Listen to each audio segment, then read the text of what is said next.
consider that a fail actually because it needed some help. This toilet can pass a grocery bag test, but it needs some help. But it doesn't really count because I had to put my hand in it. Don't worry, this is clean, so yeah.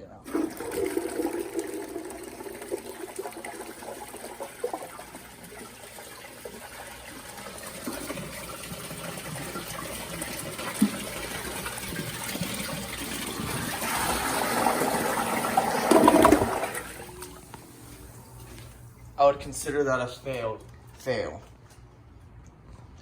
These are not the best toilets out there.